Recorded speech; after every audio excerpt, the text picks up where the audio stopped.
Men and women have been concerned about money since the first coin was fashioned in Asia Minor about 700 BC. You might say that money's like good health, in that we're concerned about it to the extent that we don't have it.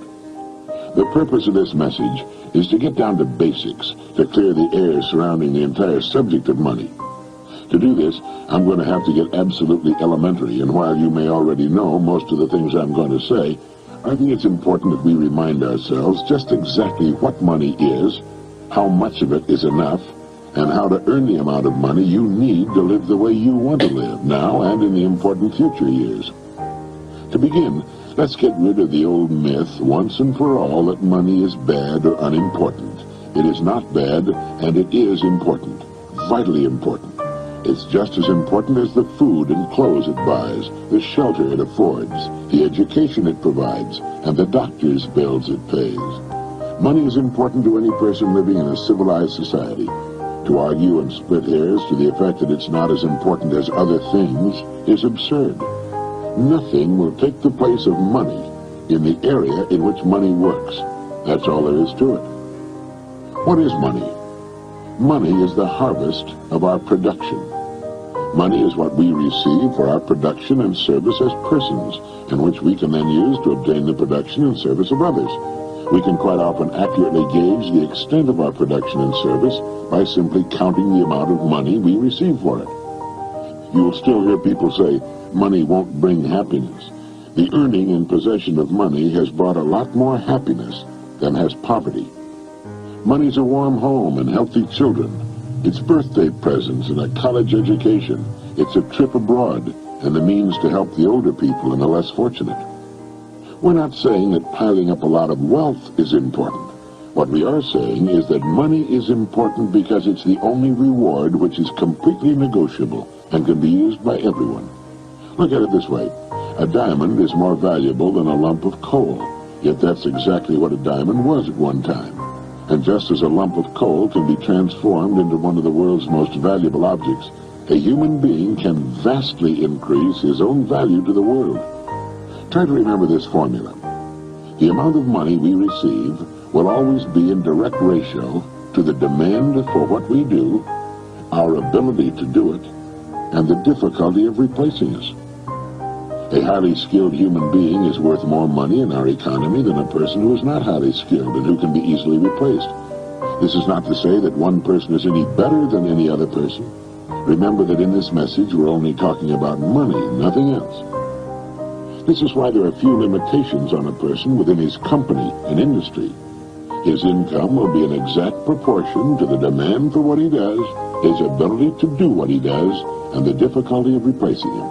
That's why the whole idea of trying to get something for nothing is ridiculous and won't work. A top jockey will earn upwards of $200,000 a year, which will represent 10% of the winnings of the horses he rides. You might say riding a horse serves no useful purpose, but the demand is there, useful or not. It's the same with a star in show business. His or her income will very accurately reflect the demand for what he or she does. And that's why preparation for life is so important. Luck has been defined as what happens when preparedness meets opportunity. A great opportunity will only make the unprepared, the unqualified, appear ridiculous. For every one of us, opportunities are all around us. Our ability to see them will depend in large part on how well we have prepared ourselves. Now, how do you stack up in this regard? Now, while this may sound elementary, you'd be amazed at the number of people who want more money, but don't want to take the time and trouble to qualify for it. And until they qualify for it, there's no way on earth for them to earn it. It's like the person who wants a good-looking figure but doesn't want to stay on a diet long enough to get it. To 9/10 of the world's population, the average North American is already rich. There's a greater difference between the standard of living of most of the world's population and our average worker than there is between the standard enjoyed by our average worker and the richest man in the country. Our working man has just about everything the wealthiest man has, only smaller. He has a home, car, often two of them, radio, TV, savings account, debts. They're just smaller. His food is as good and just as plentiful. His bed is just as comfortable. His home is just as warm in the winter. He has exactly the same amount of time, and just as much, maybe more, freedom.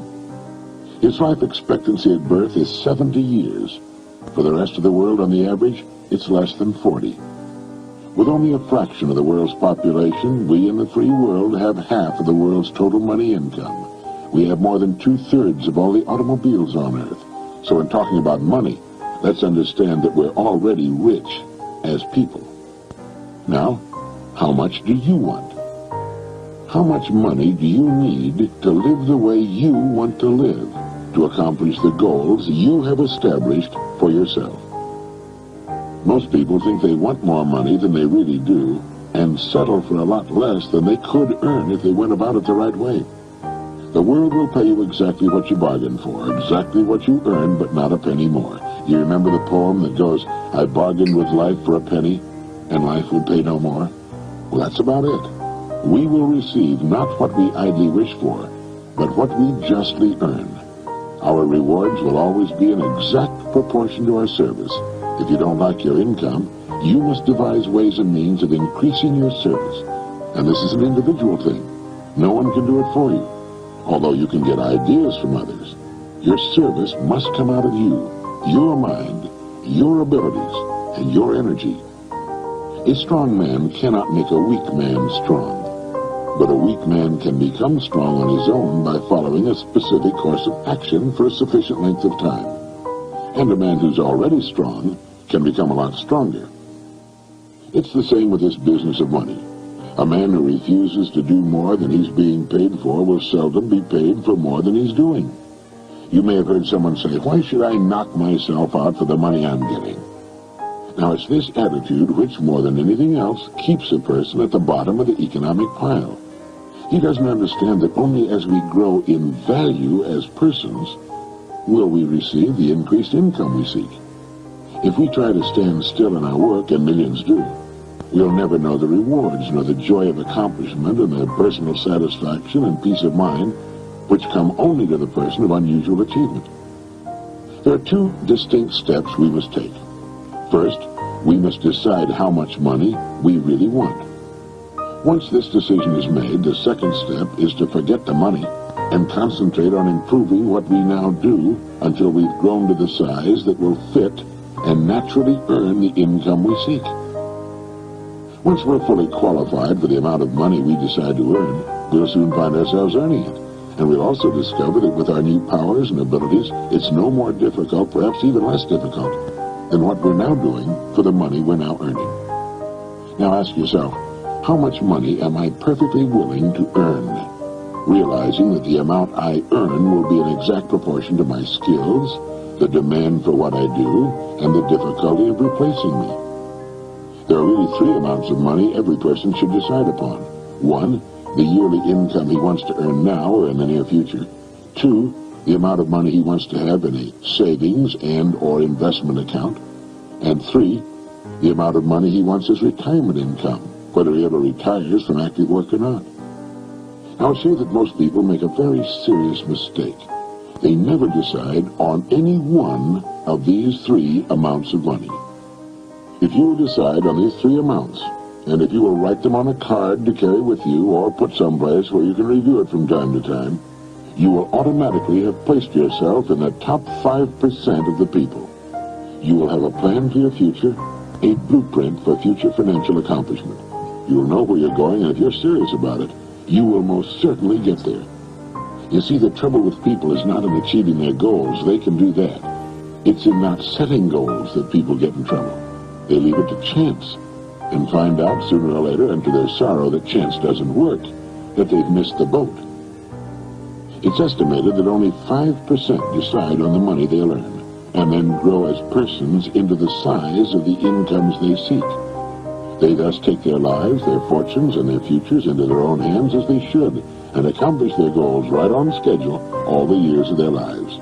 You can do the same thing, and you can do it starting right now. There are two kinds of people where money's concerned. There are the majority who cut back on their wants to fit their incomes, and there are those free spirits in the minority who make their incomes fit their wants. Now, which is best for you? You must decide. Ben Franklin gave us the secret to wealth. He said the road to wealth lies in augmenting our means or diminishing our wants. Either will do. But the quickest way to wealth is to do both at the same time. Now, when you write down the yearly income you mean to earn, you no doubt know whether or not it's average for the work you're in or above average. The chances are good that the figure you will decide upon will be above average, perhaps quite a bit above average. That's good. Now ask yourself, who in my line of work is now earning that kind of money? If you know, you'll have a good idea of what you have to do in order to earn it. Now, this is exactly how men move from the ranks into positions of top authority with corresponding incomes. I have no way of knowing your line of business. Regardless of the business you're in, it needs new leaders, men to come up in the years ahead. Everything is expanding, getting larger, and with the increase in size and scope, the most desperate need is for the dedicated, able person who can learn to lead the field, and to lead others as well. Some of the top executives in the nation today were once accountants, shipping clerks, struggling lawyers, service station attendants, salesmen far out in remote territories, sales clerks, mailroom boys, mechanics. You cannot think of a position from which people have not climbed to the top. Understand what I'm going to say, and it'll bring you and yours everything you want. It's not the job, it's the person. It's not your present circumstances which count, but the circumstances you make up your mind to achieve that are important. The only limit on your income is you. And the income you decide upon can be achieved within the framework of your present work, industry, or profession, where you already have a start and a place. All you need is the plan, the roadmap, and the courage to press on to your destination, knowing in advance that there will be problems and setbacks, but knowing also that nothing on earth can stand in the way of a plan backed by persistence and determination. With the income written down that you intend to earn, spend a part of each day thinking of ways in which you can increase your service, knowing that you have only to manage this and the income will take care of itself. Since the amount of money you want to earn is more than you're now receiving, your part of the bargain is to find ways of increasing your service until the gap has been bridged, and more than bridged. Look at your card, with the 3 amounts written on it. By setting a financial goal, you're demonstrating faith. You will find that you will begin to become what others call lucky. You'll begin to get good hunches and ideas. You'll take far more interest in everything about your work and your company. You'll see opportunities in your work and environment you've never noticed before. In fact, you'll soon discover you're no longer the same person. You'll care less how others are doing their jobs and concern yourself more with the manner in which you do yours.